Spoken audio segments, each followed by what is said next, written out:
Soak up the sun, right? Great song. Anyways, we gotta shift priorities in this life, whether that be having a little bit more fun when it comes to serious topics, or realizing that you're going down one direction, but you gotta go and choose another direction because the direction doesn't always stay the same way.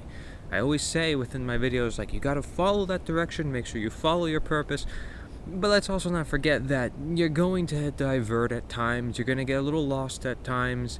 Yes, you want to find yourself back on direction, but then there's going to come points in time where you're like, oh shoot, I got to choose another direction, because you can't just follow the same direction forever.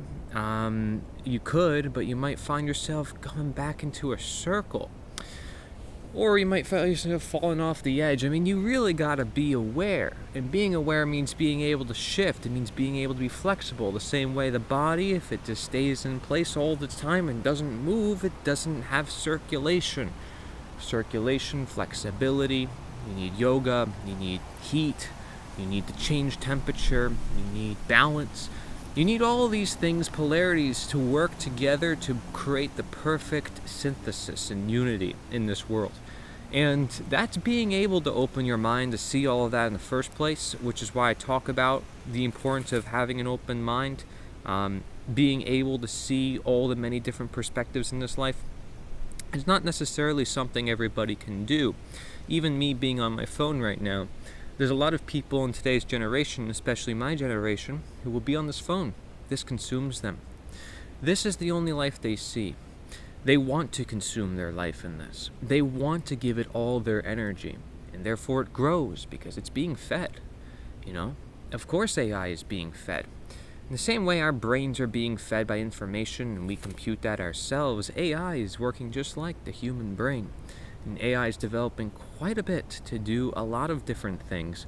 And if human beings aren't aware of AI, or at least don't learn about it, it will come to their own demise, because knowledge is power. It's everything. If certain people have that knowledge, if certain people have that technology, if certain people are capturing that state of love, all that we consider magic, technology, love, right? Then what magic do we have? We're powerless. We can't weld the elements. We can't change reality for ourselves for the better if we desire a better reality. We can't imagine. We can't be the magician. We can't create a new image.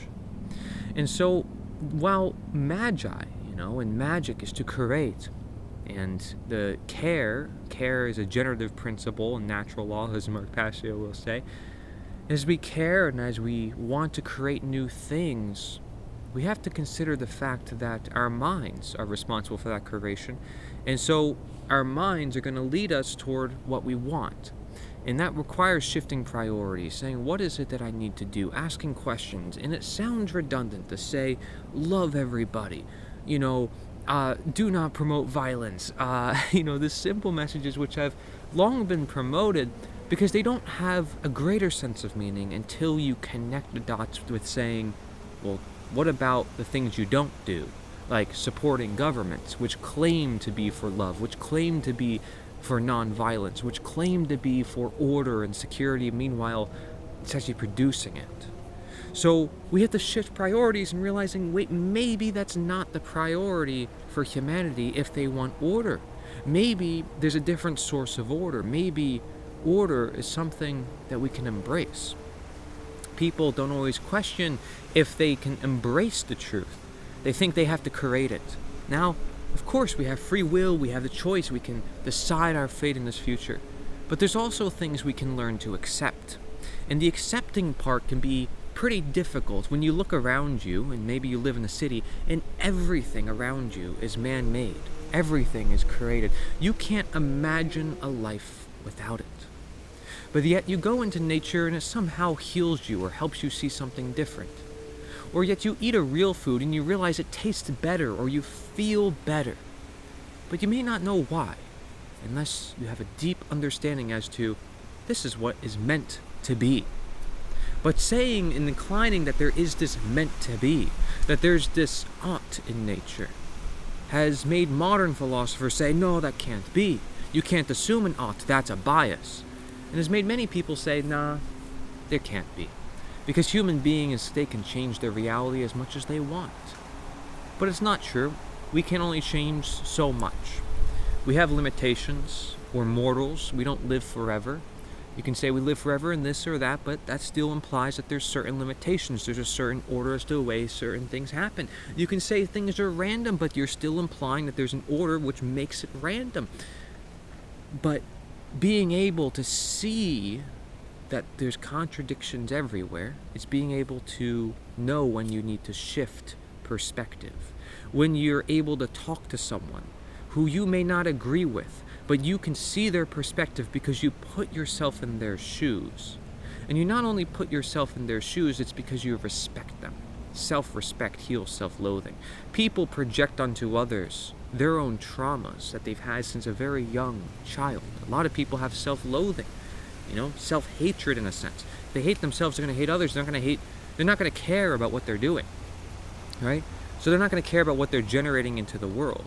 And it makes them feel better to project that, to push it on others.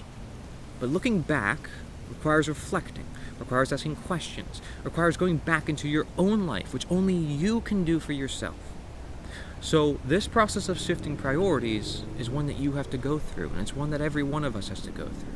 We all have traumas of some kind. I even, talked to my my friend Aaron Butler. He even said, birth is a traumatic process. Trauma is sort of built into the human condition. It's not something that we should be fearful of. Same way we shouldn't be fearful of death. But rather, we can come to embrace it. Embrace death? That sounds really bad. Who's to say it should be bad to embrace such a thing as death or trauma? Right? And you have people who embrace it to the extent of, I gotta listen to hardcore rock music and make sure that it becomes my identity and I'm just hardcore and I gotta tell it like it is.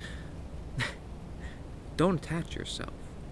Be able to reflect and see. You don't need to fit into any one box. That's what humans love to do, because every time they create, that's what they're doing. This is all the matter of understanding what is creation.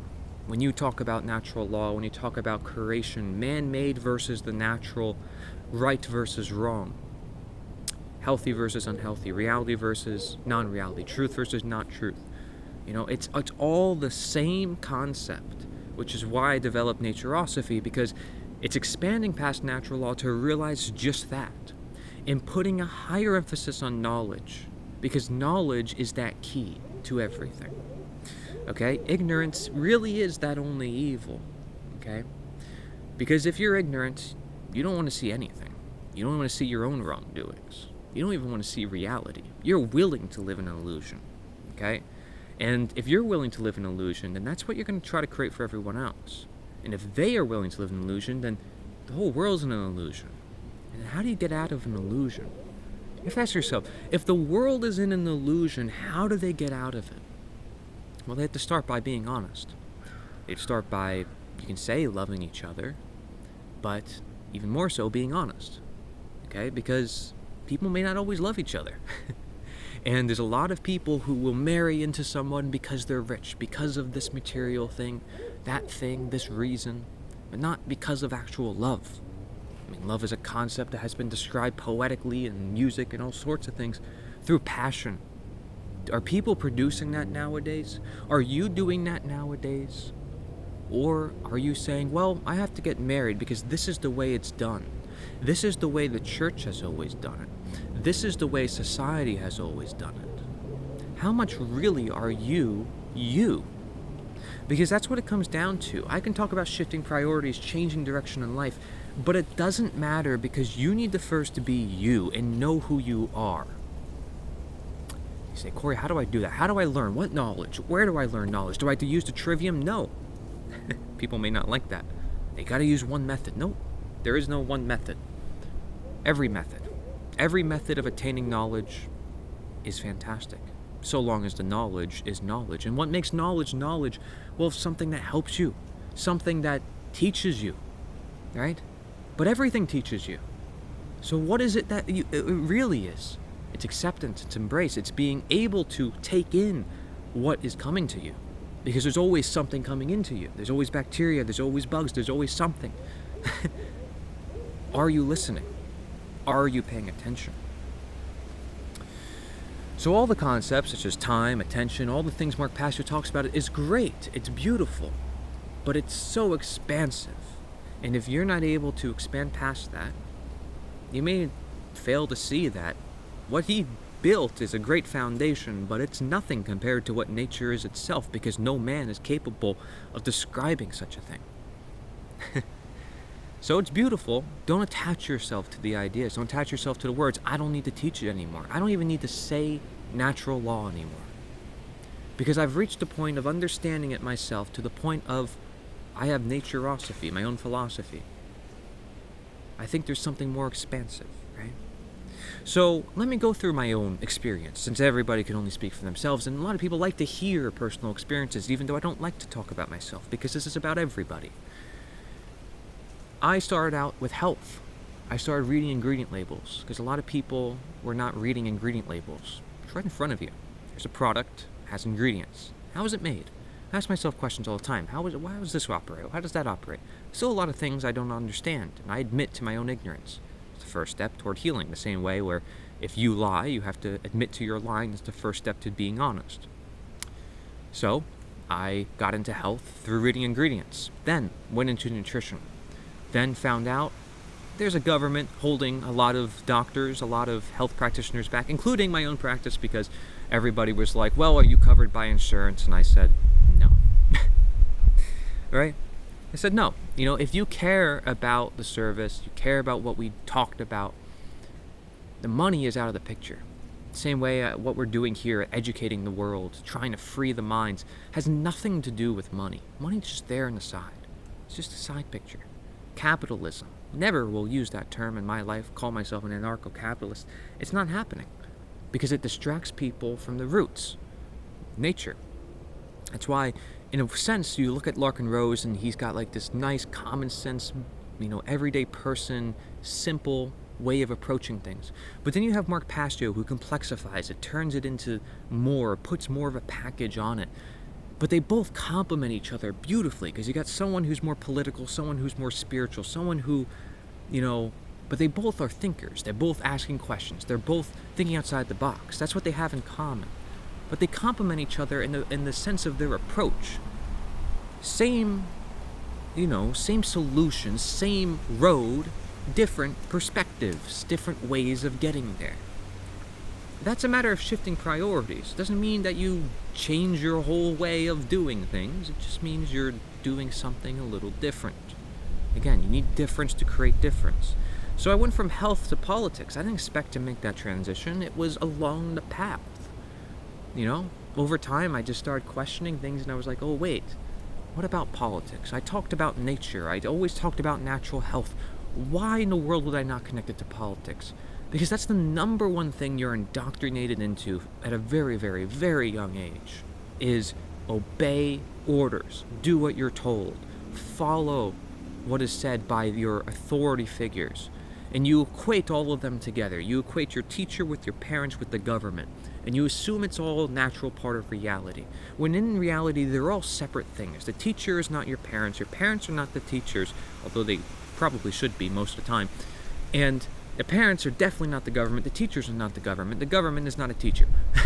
If it was a teacher, then it wouldn't be the government. So these are all separate things. But as kids, we don't know. We don't know better. We're accepting. We're taking things in. That's what's beautiful about kids, is because they can embrace. They're accepting. But the problem is the adults are influencing them.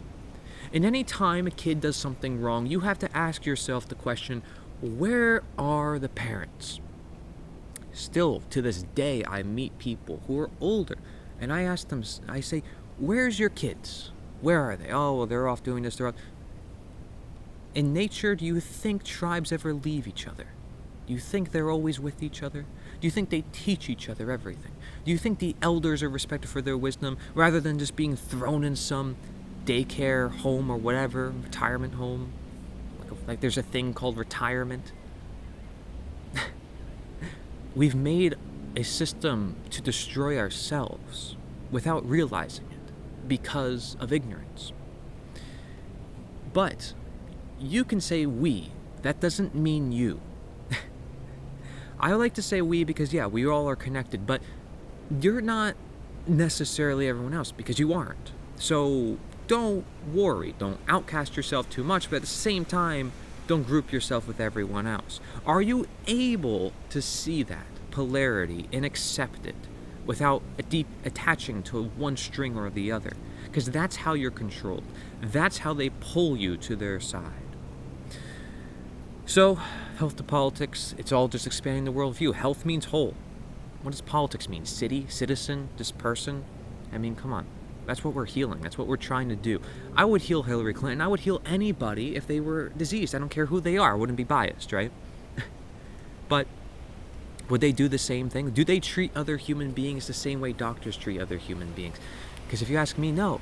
They say, oh, well, if you're on this territory, if you're in this country, does that mean doctors should stop treating politicians nicely? No, it means everybody should be treating each other nicely.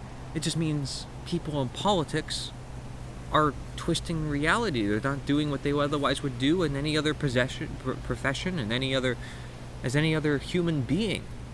But they're not a human being when they're a politician. It's just the truth. Which is why so many of them struggle. Which is why so many of them turn corrupt. Which is why so many of them are like, oh, I have to do this. I don't want to do it. It's not natural for human beings to be going through that ritual. All the time I hear people complaining about the government, but yet they never say, is the government the problem itself, the concept, the nature? They never look at the nature of things because that always looks behind it. So like when we talk about ideology, rather than talking about what the ideology is, what is the nature of ideology to begin with? Did we ever start there? Because that would teach us more than anything. It would teach us all ideologies. So now you understand, when I say nature is the answer, I mean getting to the roots and looking at the whole, both.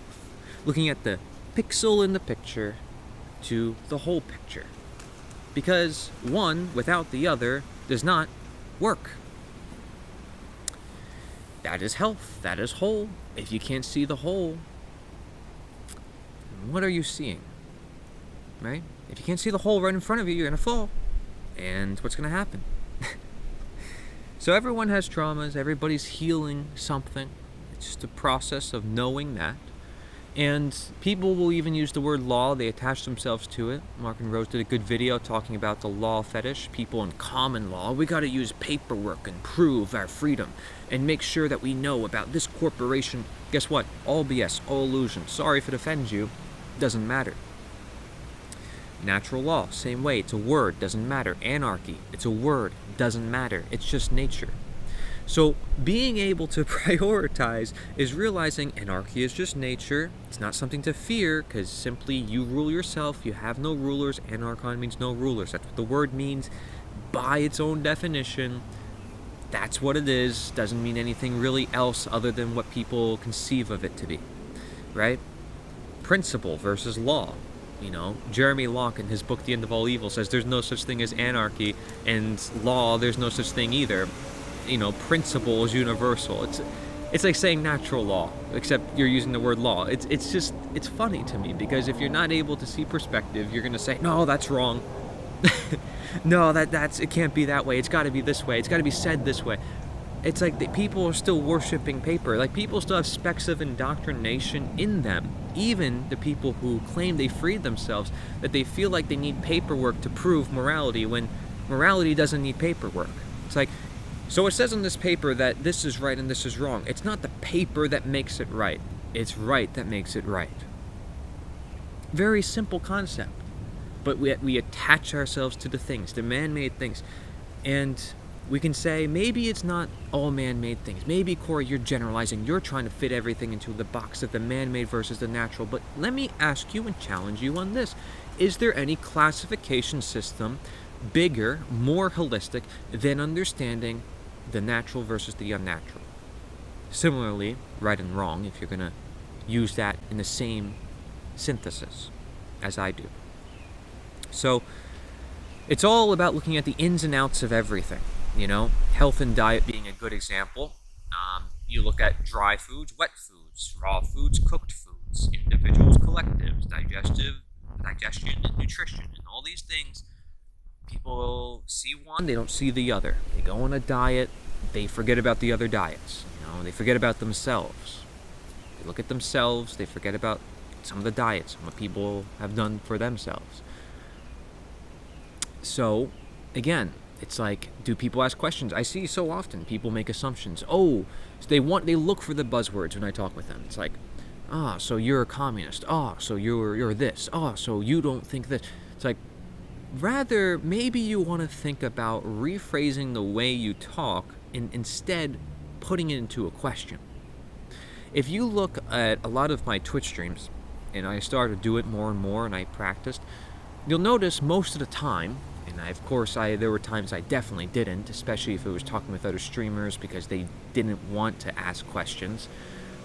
If I talk to viewers, I always ask them questions because I was curious, what were the viewers saying? If I go into a live stream with you guys, and let me know in the comments if you want me to do more live streams, people would say things, and I'd say, what makes you think that? Before assuming what they're saying, because they're a commenter, I don't know who they are, what they're saying, they're not able to speak to me through voice, I need to know what they're saying, right? Same way someone might watch a video, only 3 minutes of my video, be like, I'm not watching the whole thing, I'm just going to write a comment. I'm going to assume this is what the whole video is about. You don't know me, you may not even know the ideas, you may not even read a whole anarchist book, voluntarist book, you may not even know the term, what it means, but yet you assume. The people who assume are the people who are basically saying to me, I want to be ignorant. The people who ask questions are the people who basically are saying to me, I want to learn, I want knowledge. And I realize that there's value in everything. Because there is, everybody's unique. That's what gives it value. If you look at anything in the marketplace, the reason why any product exists as opposed to another product is because it's different or it can provide some other value that the other product cannot provide. I made my own philosophy that's out of capitalism, out of all these ideas, called productivism, which is like the idea that you want to do your best at doing your best, right? And it has to do with, whatever is the most productive. That creates the most products, right? And so there's the most products of productivity. It's all like a circle, essentially. People will say circular logic, as if that's what dismisses it. Appeal to nature, that is what dismisses it. Oh, Aristotle thought that. Oh, this person thought that. Great. Okay, cool. Awesome. So anyways, it's like, how am I supposed to have a conversation with people who want to throw you in a box? It's like, I'm not gonna play that game. I'm sorry.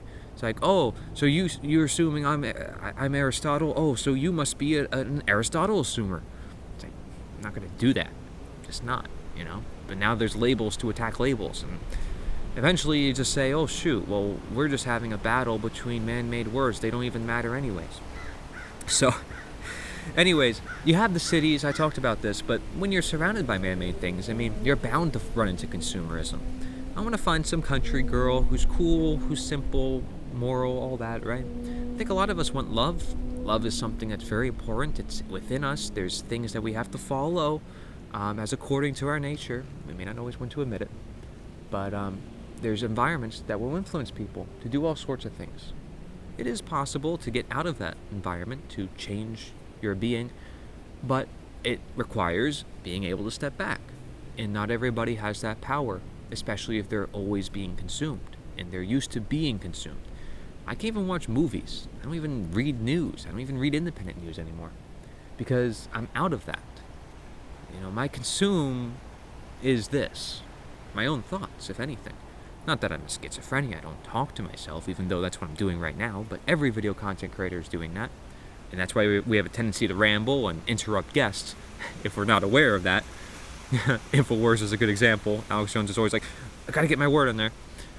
Not a bad thing. It's just a habit after conditioning. And so, people fall into conditions, especially at an older age, without realizing it. There's always something to look at. And being able to be the yin to the yang is something someone told to me is like, you're pretty good at that. Like, I would go to an interview. If somebody was really angry, I would find a way to calm them down. If somebody was not energetic enough, I would bring the energy back up because, we need the balance in this life. And when people say, we need balance, but don't forget, you can't balance things that aren't supposed to be balanced, right? And when people talk about money, you can say you're balancing money, but it's people believing that money is worth something that gives it worth. It's just a thing. So when people say it's the most dangerous, it corrupts people, it isn't. Look at the concept, look at the nature behind it. That's always what matters, right? And that is that belief system, it's that mind. Our mind creates that reality. So looking past it, shifting priorities, as I did, going from health to politics, realizing something more important, people need to realize money is not the most important thing in life. Some people learn that the hard way.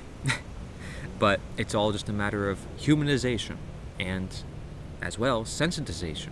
If we're being exposed to constant imagery and movies and all sorts of scenarios, and we're not imagining it for ourselves, and we're not using that to imagine more for ourselves, then we're in the trap for consumerism. We're in the trap for materialism. And that doesn't mean I'm spiritual. It just means I'm able to see past the things that limit human knowledge, that creates more ignorance. If you word things like that, maybe people wouldn't say, oh, you're spiritual. But it's not about making people happy either. It's about doing the right thing all the time, regardless of what people say, of what labels they throw, and you shouldn't feed into the things that they shouldn't do to you. If you don't want them doing it to you, you probably shouldn't do the same thing back. So always see beyond, Ideology helps people because it helps them see different realities. People go to religions because they need help. They get out of jail, they join something, they join some club, they study new knowledge. They say, oh, this is so powerful, look at all this knowledge, oh, it was hidden, oh, it's right in front of us. Do you realize there might be something even more than that? More than all the ideas, more than the symbolism, more than occultism. I don't talk about occultism because even that, this is going to offend a lot of people, is not relevant to nature. I can look at a tree and instead of perverting it into a bunch of ideologies, I can just accept the fact it's a tree and realize it can be anything. I can open my mind more than what boxes we've created for ourselves. And again, cult just means hidden. Some people assume it means some magical rituals or something Disney created. But even then, is that really the definition? It's just some word, to represent something more. Words we communicate to progress, to evolve. So I'm going to accept something in time. But even then, I'm going to step back and say they're just words. Okay, so you have to, even when you accept something, realize that there's something higher. So even if you're saying, man, I'm still paying taxes, but I want to get to the point in time where we educate enough people so we can all stop paying taxes. That's my goal, and that's, I think, a lot of people's goal, rather than saying, let's just fill out paperwork or let's do this temporary thing, get some law passed. That's not going to be the real solution. What I'm talking about is education, moral suasion. Check out chapter 4 of my Government is Unnatural book. So being able to do that is always seeing beyond. So if you accept something, you say, I'm eating this unhealthy food, realize it's unhealthy. That, for starters, is huge. Because then you can do something healthy or you can do something to counteract it or whatever, but you know the risk you're taking. And so really it's your own fault if you mess up or if you do something too much or it's on you. And those are personal choices, right? Don't take those risks with other people if their life is in danger, because of you. You don't put other people at risk because you try to justify it for some greater good. If you don't know it, don't do it, right? You have to know what you're doing. And so knowledge is everything. Again, if you don't know, you can't say no. Great concept, honestly. So know the nature of things, see beyond, and that allows you to say there's an option of yes and no. There's also an option of it depends. And more often than not, if you see the world, you always say it depends. A lot of people who also just can't make up their minds may say it depends.